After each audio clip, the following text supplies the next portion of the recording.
right, we're going to connect up here in just a few moments with our good friend Bradlee Dean. Now he's a preacher, he's a minister, ordained minister. He writes columns.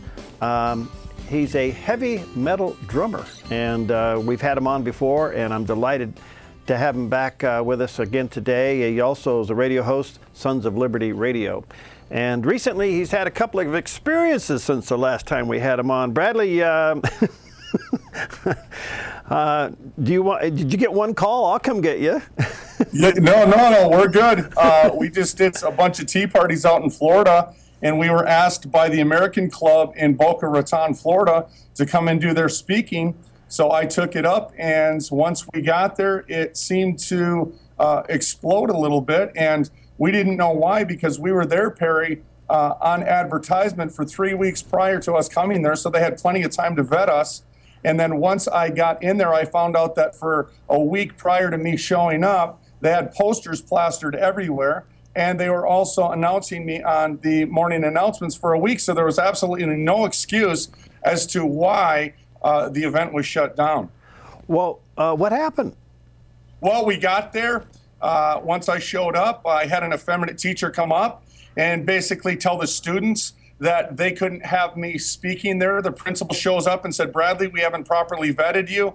And one of the individuals that was there said, "You have plenty of time to vet him." They've had group after group meeting for over 2 years. They've never vetted a speaker yet. And what we found out, Perry, was there was an effeminate individual in there that told the students that your First Amendment right stops at the school gate, ironically. And then what he did is he proceeded to go on and say that, "I warn you, young children." This is what he said to the students. He said that everything this gentleman is going to tell you is completely misinformation. Now, what's interesting about that, Perry, is if he didn't vet me properly, why would he say that I was giving misinformation to the students? Whoa, the question, Yes. the question, yeah. Well, what does this say to you about what's happening in public schools, Bradlee? Well, I think what's happening in public schools is they're teaching programs such as International Baccalaureate, which was contrived, a world global scheme in 1968. And these are the things that they're teaching. What you're seeing in public schools today is exactly a UN global initiative.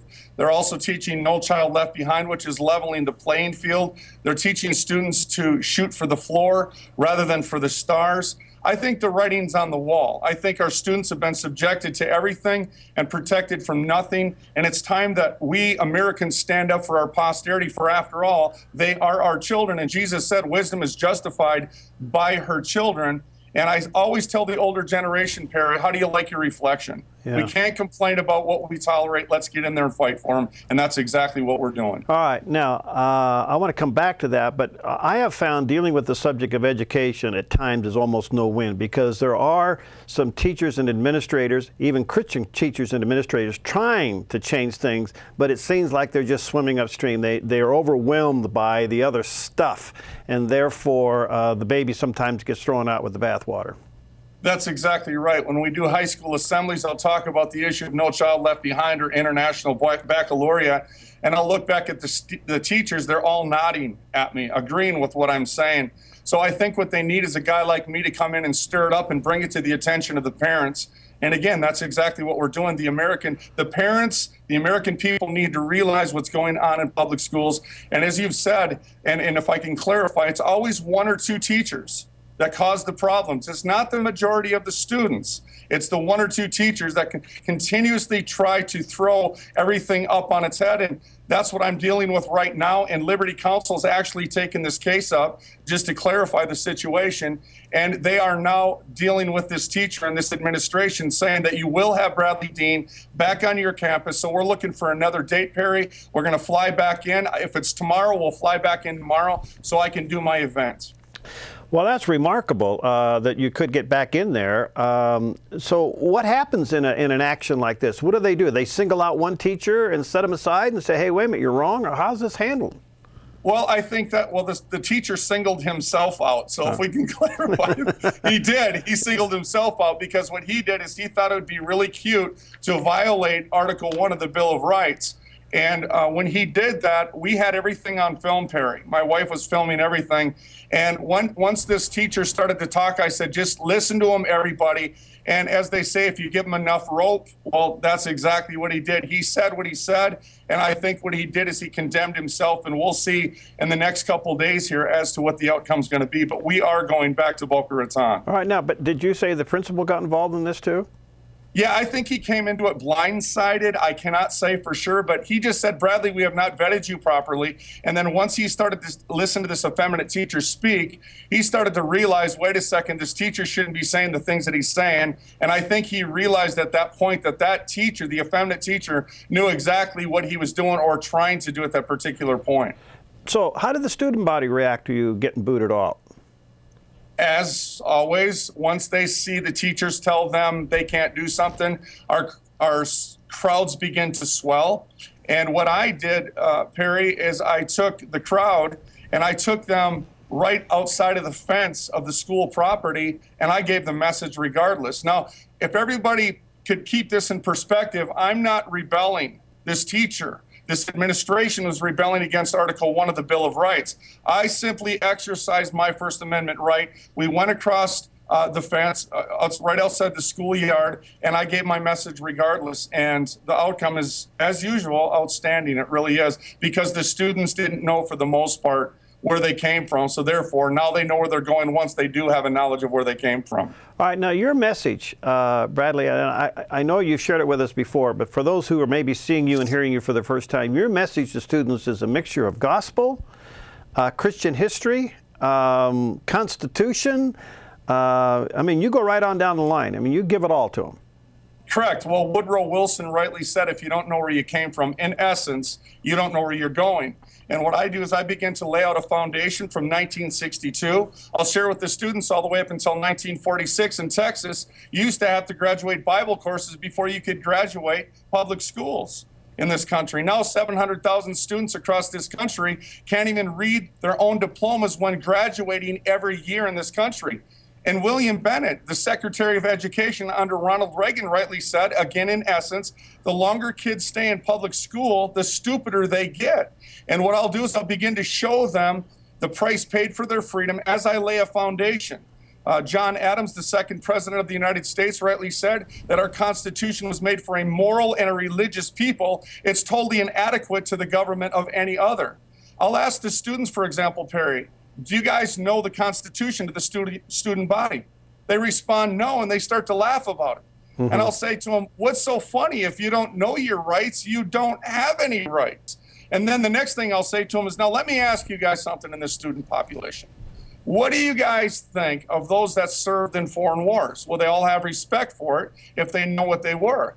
I'll say, how many of your uncles, aunts, moms, dads, cousins, maybe your brothers or sisters or grandpas or grandmas served in foreign wars to magnify and uphold the Constitution of the United States that you don't even know? And I'll begin to share with them, wait a second, guys. So you're telling me that they fought, bled, and died to ratify the Constitution that you don't even know and you think it's funny? I have everybody's eyes glued, Perry. They want to know now because I hit home. It's a law unto themselves. It's spiritual law. All right, back to the students where you begin to question them about the Constitution, and there's a snicker, and I'm assuming the snicker is not out of hatred or disrespect, but probably out of ignorance more than anything else. That's exactly right, and that's the essence of everything. They just don't know the price paid for their freedoms.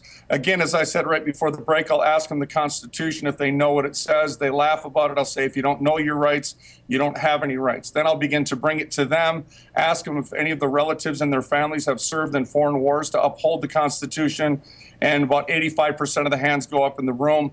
I'll bring them to Arlington Cemetery. I'll show them that after World War I, we lost 116,000 men and women who fought, bled, and died to ratify the Constitution that you don't know. I'll bring them to World War II, 405,399 men and women ratified the Constitution of the United States that you don't know. I'll bring them to Korea, 36,000. I'll bring them to Vietnam, 58,000. My cousin was killed in Vietnam. And then I'll bring them up to date on Afghanistan and Iraq. And I'll show them the price paid for their freedoms. And then I'll begin to share with them stories of individuals that I've met on the road And once I begin to share with them those stories, all of a sudden it's serious business. And then I'll bring them to a veteran memorial and I'll say, so guys, after knowing everything that I just shared with you, what do you think about us? Let's just go party everything away. Who cares about the price paid? Let's go desecrate the memory of those that fought, bled, and died to give us the freedom, that gift given unto us. What do you think of that? And I'll have a student without fail say, Bradlee, I'll rip your head off. Don't you dare desecrate the memory of those that sacrificed everything for the freedoms that we now have. And I'll say, now you're beginning to understand that God gave us a present. He gave us a gift. America, what are you doing with the gift of freedom? Because freedom is not the right to do what we want to do. Freedom was given unto us to do what we ought to do. And I'm telling you what those students leave with. They want to read their Constitution, the Declaration of Independence, and they want to read the Bill of Rights, as do they want to know the bedrock, which is the Bible upon which the Declaration sets upon. It's called common law. And I'll tell you what, that's how you change a nation. Show them the price. And this is the price the church is missing as well, that Christ crucified. John 3:16 makes sense now. It's a blood-bought covenant, and we are a blood-bought people. And once you begin to show people that, Perry, people wake up and they want to stand up and they want to fight for what God gave them. All right. How are students reacting to the political environment today and in all the stuff that's coming at us? Are they being propagandized by the media in some of the stuff? Sure. The media likes to come in and bully anybody that doesn't agree with the propaganda that's being thrown down upon them on a daily basis. I did a high school in Missouri. I was showing a picture speaking to the topic of abortion. It was a picture of little baby Samuel Armis, the famous picture of the baby sticking his hand outside of his mother's womb and grabbing the doctor's finger. I showed that during an assembly. And the teacher, the principal, came out in front of 600 students, Perry, and he said, if this offends anybody, you can leave. One student and one teacher got up and walked out. It was as if the Lord was saying, no, just wait, Bradlee's not done yet. 598 students stayed. I started to tell the students, isn't it interesting that I'm advocating life and the administration has a problem with that? But they wouldn't have a problem if I was advocating the murder of 3,700 babies in a womb every day?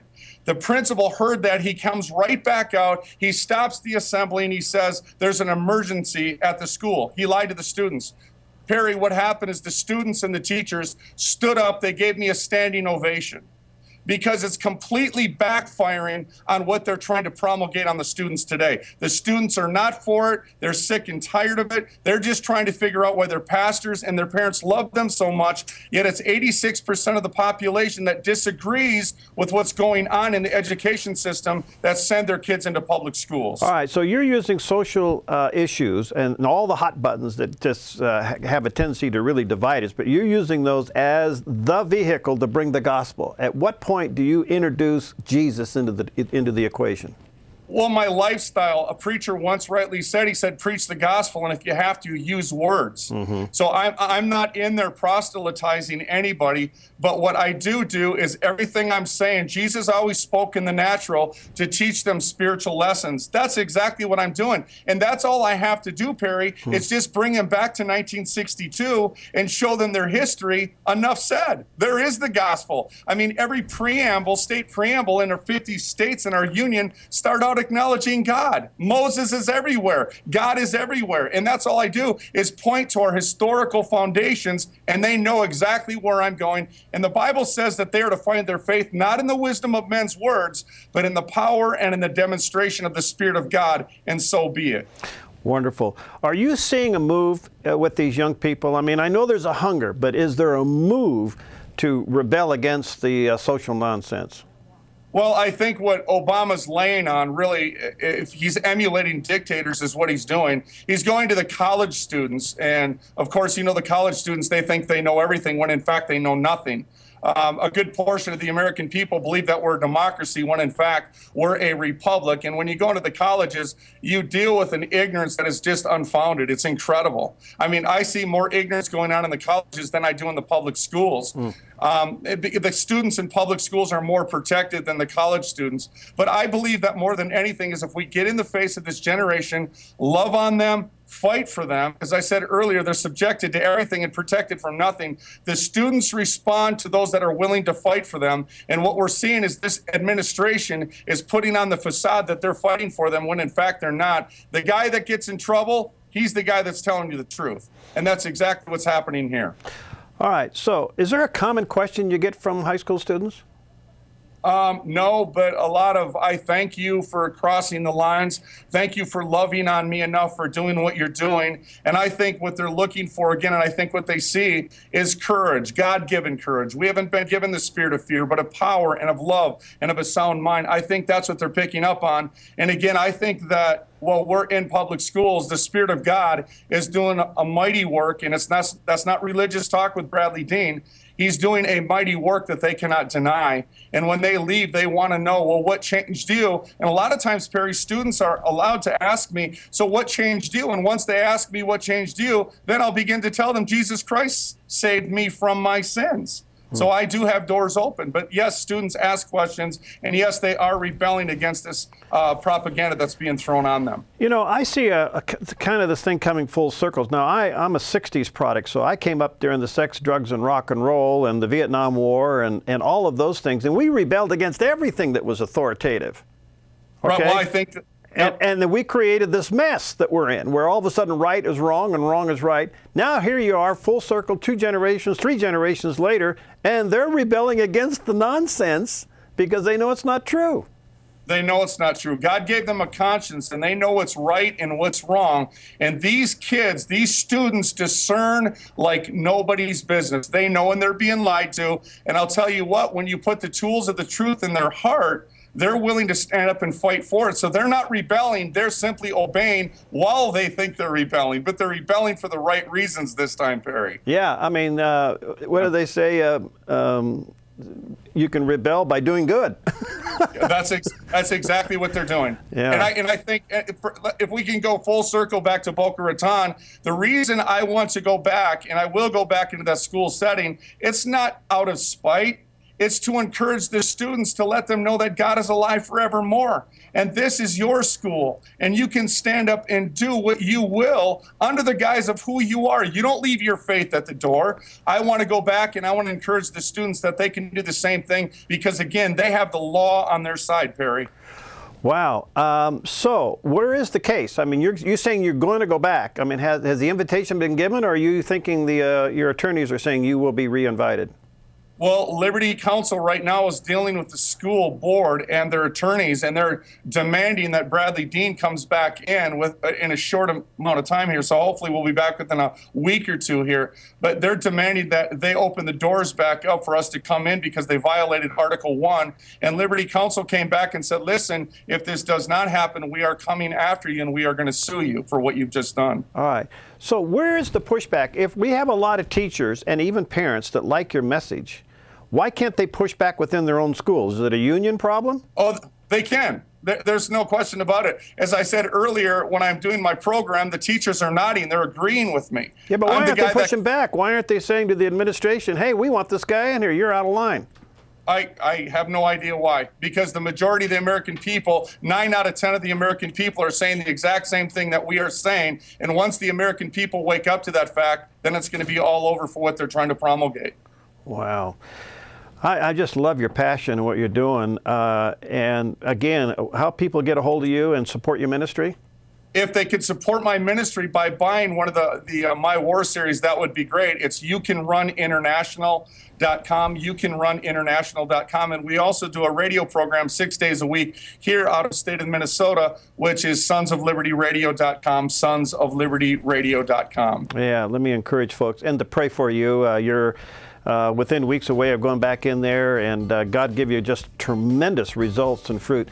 Bradlee, thanks. You're a hoot. I just love your passion. Let's stay in touch, and when you come west, let me know, man. We're supposed to be there in a couple weeks. We were going to call and let you know just that. Okay. Let us connect and help any way we can, okay?